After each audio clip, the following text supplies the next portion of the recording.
cooking ina.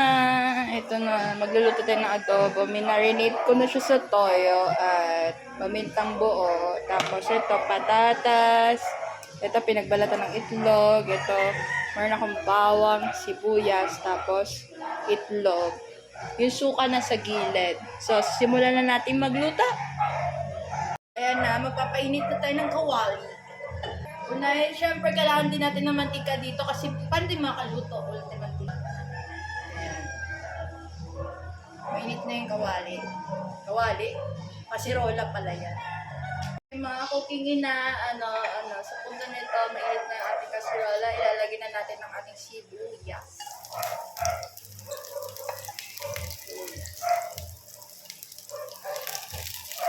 Gisa lang. Hanggang sa mag-brown ang ating sibuyas, sunod natin ang ating bawang.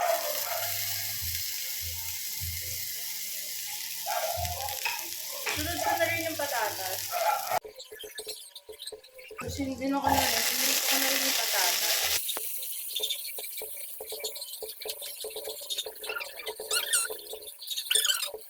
Ito yung ating manok. Gusto ko muna igisa. Tapos, optional kung gusto nyo lagyan ng chicken broth kasi wala ako nun, lagyan nyo na lang ng water. Lagyan natin ng water. Lagyan na lang po ilang tubig ang gusto nyo ilagay. Ayan. Ayan, natin kumulo. Takpan muna natin. Wait na ilang minutes. Babalikan natin yan. Cookingin na. Tumukulo ng ating adobo. Lalagyan na natin yung suka. Tansya-tansya lang. Tapos lalagyan na natin siya ng ating laurel.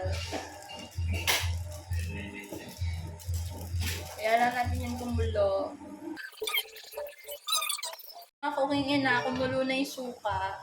Haluin na natin ulit.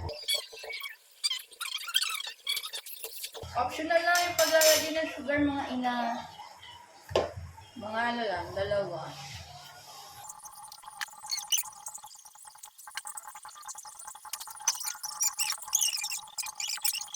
Ulit mga cooking na, ayan na.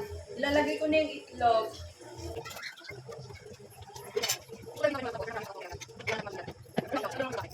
Gusto niya ilagay. Tapos, ilalagay ko na rin yung sili. Nilagyan ko na siya ng sili. Pakala na kayo. Pag kumulo na, luto na yun. Pagdas kumulo, ready to eat na. Yun lang mga cooking na.